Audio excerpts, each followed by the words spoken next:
புதிதாக்கி கொண்டே இருப்பது எப்படி? எப்படி இந்த ஆத்மாவை நான் புதுசாக்க முடியும் அப்படின்னு நீங்க கேட்கலாம். காலையில் எந்திரிச்சு என்ன பண்றீங்க? குளிக்கிறீங்க.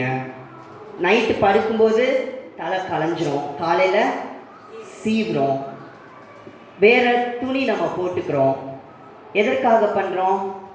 புதுமையா தெரியணும். அதே போலதான் தினமும் இப்பெல்லாம் பரிசுத்தாவியானவர் உங்களுக்கு ஞாபகப்படுத்துறாரோ அப்பப்ப நீங்க என்ன பண்ணணும்? உங்க ஆத்துமாவை புதிதாக்கிட்டே இருக்கணும். நான் எப்பயுமே பண்றது, என்னுடைய வாழ்க்கையில இருந்து நான் சொல்றேன். சமீபத்தில் ஆண்டவர் இந்த வெளிப்பாடுல எனக்கு நிறைய கற்றுக் கொடுத்தார். அப்போதான் நான் சொல்ல ஆரம்பிச்சேன், இயேசுவின் நாமத்தினால என்னுடைய வாழ்க்கையில இருக்கிற எல்லா பிசாசுக்கு திறக்கப்பட்டிருக்கிற கதவுகளை இயேசுவின் நாமத்துல அடைக்கிறேன். அதை சொல்லிடுங்க. அதற்கப்புறம் சொல்லுங்க, இயேசுவின் நாமத்தினால பிசாசை உனக்கும் எனக்கும் எந்த தொடர்பும் இல்லை.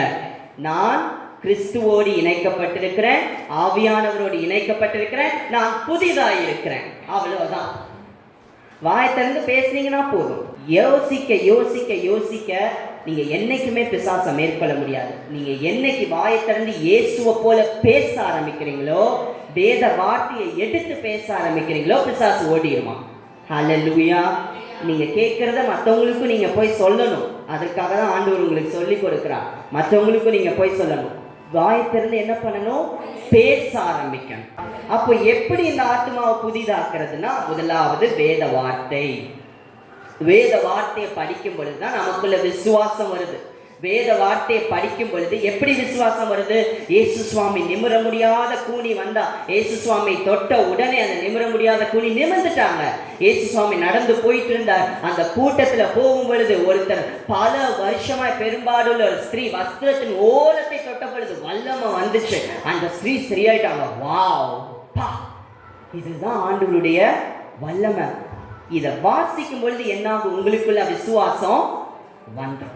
அதுக்காக தான் வேதத்தை வாசிக்கணும்னு சொல்றோம். நாங்களாம் சின்ன வயசுல இருந்து எங்க அம்மாவுமே படிக்க தெரியலனாலும் பைபிளை கையில கொடுத்துருவாங்க, படிச்சுட்டே இருக்கணும். பெரிய சின்ன எங்களுக்கு இங்கிலீஷ் பைபிள்லாம் ஆங்கில வேதாமெல்லாம் கொடுப்பாங்க. இங்கே என்ன பண்ணுவோம்? உட்காந்து கோடு போட்டு, புரியுதோ இல்லையோ சும்மா கோடு போட்டு போட்டு படிப்போம்.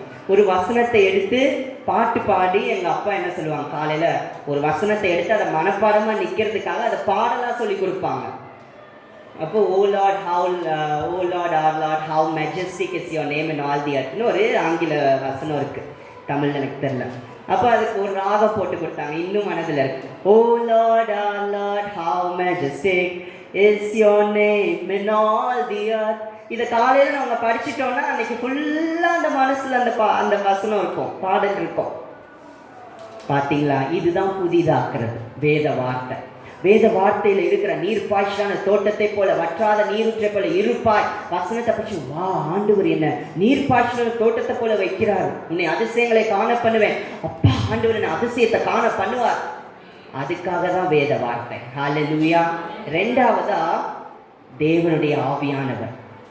ஆவியானவர் நமக்குள்ள எழுந்தல்றதுக்கு முதல் சாவி அந்நிய பாஷை. அந்நிய பாஷையை நீங்க பேசும் பொழுது புதிதாகுவீங்க.